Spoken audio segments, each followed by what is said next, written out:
আসসালামু আলাইকুম।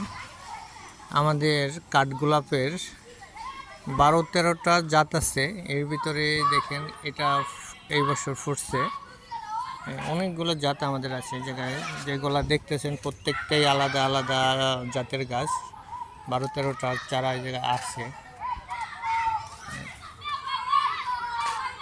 বাগান বিলাস, তারপরে আপনার অন্যান্য গাছ, সব ধরনের গাছে আমাদের ছাদে আছে।